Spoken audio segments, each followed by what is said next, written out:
بسم اللہ الرحمن الرحیم۔ السلام علیکم دوستو، میں ہوں آصف صدیق۔ دوستو، آپ فرعون کے نام سے تو واقف ہی ہوں گے۔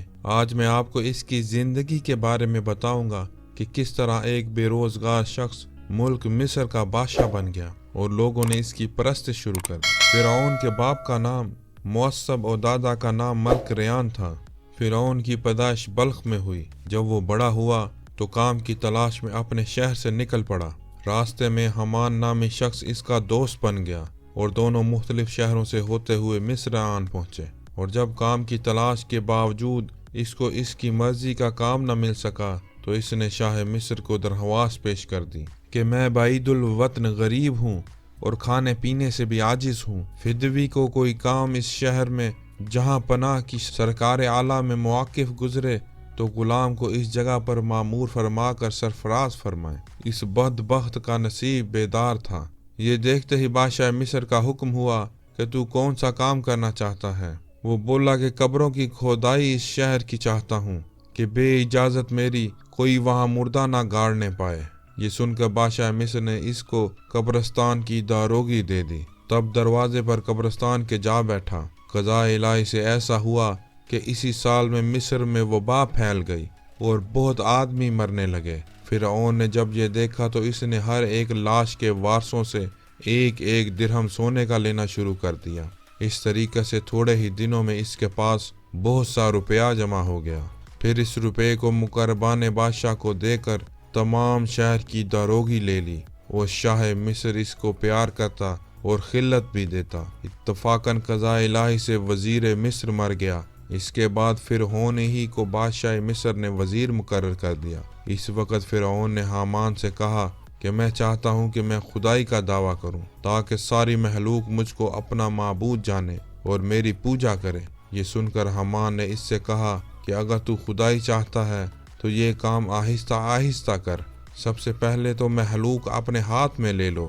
فرعون نے کہا ایسا کرنے کی کیا تدبیر ہے؟ اس بات کو سن کر کچھ دیر سوچتا رہا، پھر تدبیر ٹھہرائی کہ بادشاہ مصر سے درخواست کر کہ میں چاہتا ہوں کہ 1 برس تک مصر کی رعیت کے واسطے خزانے سے مفت فرمائشیں پوری کی جائیں اور میں اپنی طرف سے سرکاری خزانہ میں 1 سال کا جو کچھ خرچ ہوگا ادا کروں گا۔ تب فرعون نے اپنے دیوان اور خزانچیوں کو بلا کر پوچھا ٹیکس عوام سے کتنا وصول ہوتا ہے؟ وہ بولے کہ اتنا ہوتا ہے۔ پھر فرعون نے اس قدر روپیہ اپنی طرف سے حامان کے ہاتھ بادشاہ کی سرکار میں داخل کر دیا اور اس کے بعد پورے شہر میں منادی کر دی کہ اس سال ٹیکس عوام پر معاف کیا اور ہم نے اپنی طرف سے خزانہ بادشاہ سرکار میں داخل کروا دیا ہے، اور مزید 2 برس کی معافی کے واسطے بھی ہم نے سرکار اعلیٰ میں عرض کی سو وہ بھی قبول ہو گئی ہے۔ پھر تو تمام رعایا مصر کی یہ بات سن کر بہت خوش ہوئی۔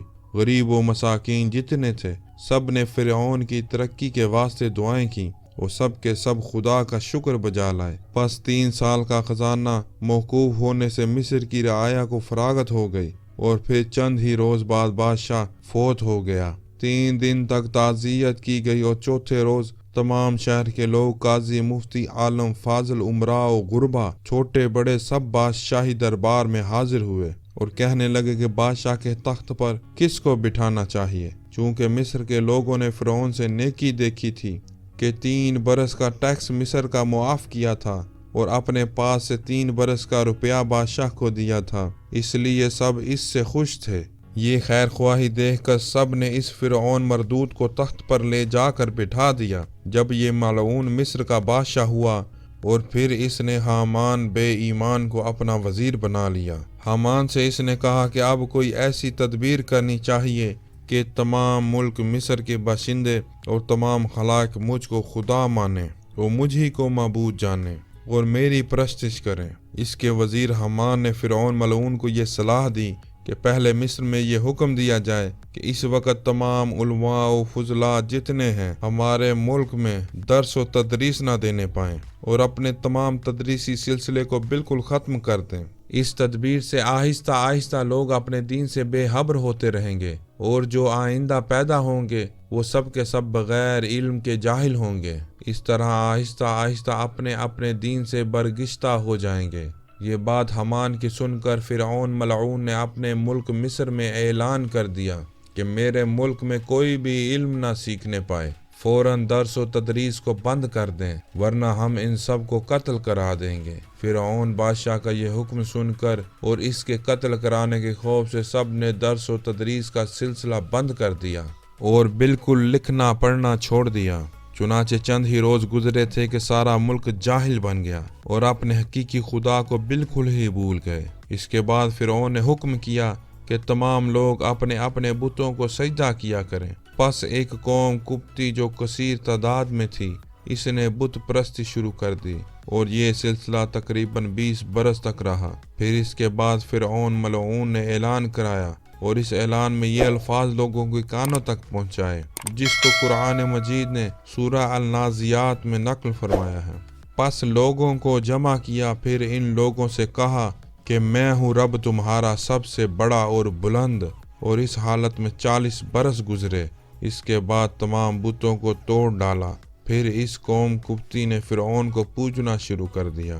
اس قوم پر فرعون ملعون بہت نوازش کرتا، اور دوسری قوم جو بنی اسرائیل تھی وہ اس کو خدا نہیں مانتے تھے، ان کو طرح طرح سے تکلیفیں دیتا، کیونکہ بنی اسرائیل قوم تو دین یوسف پر قائم تھی، اور ٹیکس کی صورت میں فرعون ملعون ان سے قبطیوں کی خدمت کرواتا اور ان کی ہر وقت تحقیر کرتا، اور جن کاموں کو وہ ناچیز سمجھتا تھا، مثلا محنت اور بوجھ اٹھانا، لکڑی چیرنا اور گھاس کاٹنا، جھاڑو کشی کرنا اور گوبر پھینکنا، ان سب کاموں پر مقرر کیا تھا۔ اور کچھ لوگوں کو بنی اسرائیل قوم میں سے مختلف شہروں اور دیہات میں اپنے تابعین کی خدمت میں بھیج دیتا اور ان کی عورتوں سے اپنی عورتوں کی خدمت لیتا، غرضے کہ بنی اسرائیل قوم کی عزت وقار نہیں کرتا تھا، مگر صرف ایک عورت کے جن کا نام آسیہ تھا، وہ بنی اسرائیل قوم میں سے تھیں اور بڑی ہی حسین و جمیل تھیں، لیکن وہ اپنے آباء و اجداد کے دین پر ہی تھیں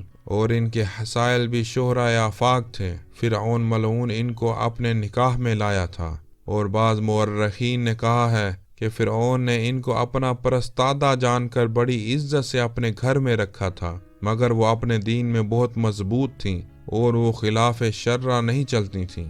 اور ہمارے رسول اکرم صلی اللہ علیہ وآلہ وسلم نے 5 عورتوں کی پاکی اور بزرگی بیان فرمائی ہے۔ ایک حضرت موسیٰ علیہ السلام کی ماں، اور دوسری حضرت مریم بنت عمران، اور تیسری خدیجہ الکبریٰ جو کہ حضور اکرم صلی اللہ علیہ وآلہ وسلم کی زوجہ مطہرہ تھیں، اور چوتھی حضرت فاطمہ الزہرا بنت رسول خدا صلی اللہ علیہ وآلہ وسلم، اور 5ویں بی بی آسیہ رضی اللہ تعالی عنہا، کیونکہ یہ سب صالحہ تھیں۔ قوم بنی اسرائیل 13 برس تک فرعون کے عذاب میں اور اس کی قوم کی خدمت میں گرفتار رہی۔ مرد و زن اس قوم کی خدمت کرتے اور ان کی بار برداری میں لگے رہتے اور صبر کرتے تھے، لیکن باوجود اتنی سخت تکلیف کہ وہ اپنے آبائی دین اسلام سے نہیں پھرے، اسی حالت میں وہ شب و روز استغفار و خدا کی عبادت کرتے تھے۔ پھر ایک روز ایسا اتفاق ہوا کہ اللہ تعالیٰ نے اپنی قدرت کاملہ سے دریائے نیل کو سکھا دیا اور اس میں کچھ بھی پانی باقی نہ رہا۔ یہ دیکھ کر فرعون ملعون کی قوم نے اکٹھے ہو کر کہا، اگر تو ہمارا خدا ہے تو دریائے نیل کا پانی جاری کر دے، تب جانیں گے کہ تو ہمارا رب ہے۔ پس فرعون نے یہ بات سنی اور سنتے ہی 7 لاکھ سوار اپنے ہمراہ لے کر میدان سعید الاعلیٰ کی طرف نکل گیا اور ایک ایک منزل پر 1 لاکھ سواروں کو چھوڑتا گیا۔ اسی طرح سب کو رخصت کر کے تنہا ایک میدان میں جا کر ایک غار میں اندر گھسا، قبلہ رخ ہو کر سجدے میں جا کر اور پھر یہ مناجات کی، الہی تو حق پر ہے اور میں باطل پر ہوں، اور میرا رب بے نیاز و بے پرواہ ہے، اور میں نے دنیا کو بعوض آخرت کے اختیار کیا۔ اے میرے رب، جو کچھ مجھ کو دینا ہے تو وہ مجھے دنیا کی زندگی میں ہی دے دے، اور میں آخرت میں نہیں چاہتا ہوں، اور یہ مجھ کو خوب معلوم ہے کہ آخرت میں میرے لیے سوائے دوزخ کے اور کچھ نہ ہوگا۔ جب فرعون نے خدا کی درگاہ میں دعا و مناجات کی تو اسی وقت ایک شخص غیب سے آیا اور اس غار کے منہ پر کھڑا ہو گیا اور فرعون سے کہنے لگا کہ میں ایک شخص کی شکایت تمہارے پاس لایا ہوں، تم اس کا انصاف کرو۔ یہ سن کر فرعون بولا، تو یہاں کیوں آیا؟ یہ جگہ تو انصاف کی نہیں ہے، کل دربار میں آنا، وہاں میں اس کا انصاف کر دوں گا، اور اس وقت تو یہاں سے چلا جا۔ پھر وہ بولا کہ تم ہمارا انصاف یہیں کر دو، اور بغیر انصاف کرائے ہوئے ہم یہاں سے نہیں جائیں گے۔